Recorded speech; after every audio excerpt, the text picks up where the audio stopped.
Vanity of vanity, says the preacher, all is vanity. In the book of Ecclesiastes that we've been looking at on Thursdays, it's what Solomon's been sharing with us, and is the vanities of life, and again, just how fleeting this physical life is, and ultimately that without God, this life is pointless, it is meaningless, it is hopeless, it is depressing. But with God, we are blessed in this life now, and then above all, blessed with an eternal life beyond this life that will end. But today in Ecclesiastes chapter 6, Solomon focuses on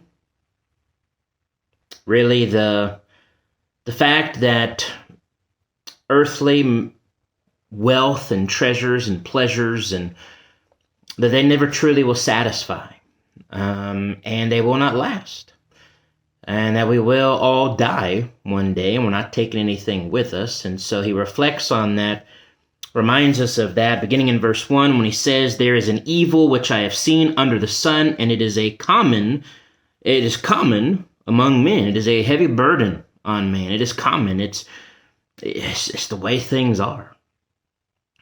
A man to whom God has given riches and wealth and honor, so that he lacks nothing for himself of all that he desires." I mean, there you go. That's what a lot of folks are searching for, that wealth and honor, and, not lacking anything that you want, that you desire. But God does not give him power to eat of it, but a foreigner consumes it, a stranger consumes it. This is vanity, and it is an evil affliction. When someone else benefits from our stuff, or takes our stuff, or has our stuff, or we even die and all the stuff goes to somebody else, as Solomon has talked about in the book of Ecclesiastes.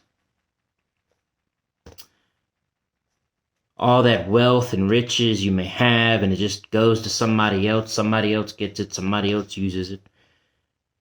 If a man begets 100 children, if a man has 100 children, that's a lot, and lives many years, so that the days of his years are many, but his soul is not satisfied with goodness, or indeed he has no burial, I say that a stillborn child is better than he, for it comes in vanity and departs in darkness, and its name is covered with darkness. Though it has not seen the sun or known anything, this has more rest than that man.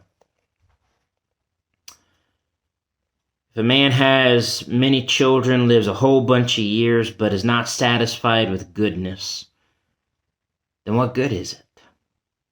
You live your whole life and just go, never satisfied with the blessings, never thankful, never enjoy the good. Then Solomon says it's better to just not even be born. Verse 6, even if he lives 1,000 years twice, but has not seen goodness, then again, a stillborn child is better than he, has more rest than he. Because he says, do not all go to the one place. I mean, it's a reminder, as Solomon has said, as he will continue to say, that, we're all faced with the one appointment, the same appointment, and that is death.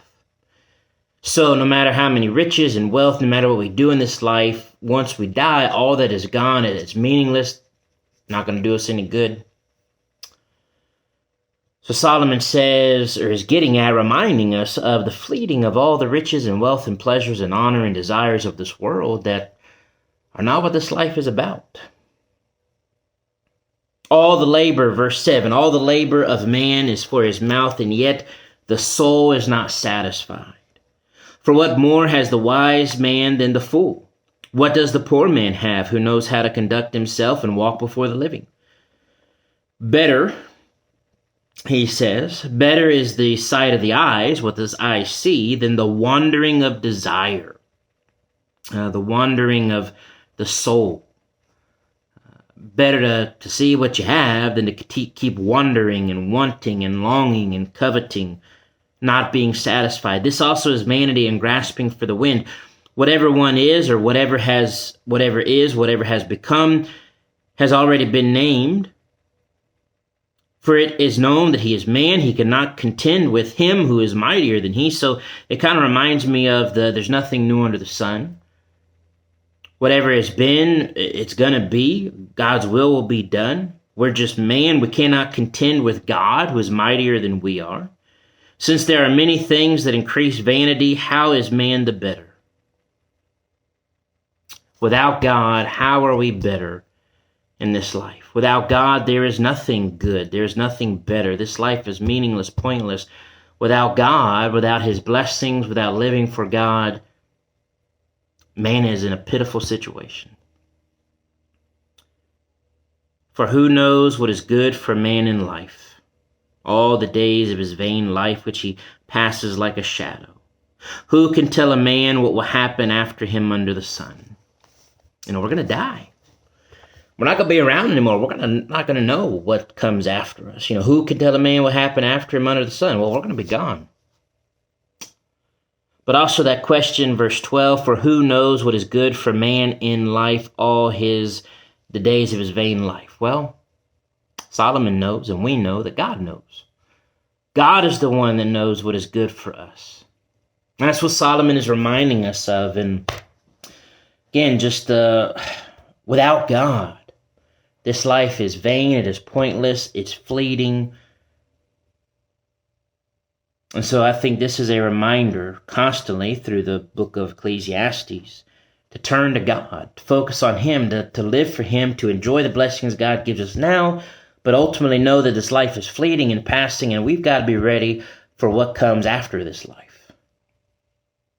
And so Solomon here in chapter 6 in this section is reminding us of the vanity of life, of pleasures, of riches, how it doesn't truly satisfy, that it is only God who satisfies truly. And then he's actually in chapter 7, next time, going to get into things that are good, the right way of thinking and viewing things. But we've got to remember how fleeting this life is, and to make sure that we got to make sure that we're satisfied with God and his blessings and being thankful and being content. As Solomon warns about here of not being satisfied. The things of this life will never truly satisfy us. It is only God who can give us the satisfaction and understanding of this life and the life to come. He is our only hope. God is our creator. He's the one that gives us meaning, purpose. He's the one who's put us here. He gives us hope. And so we've got to come to him and cling to him through this passing life. To borrow the words of Jesus, we need to lay up treasures in heaven and not treasures on earth. Let's continue to work on that. God bless.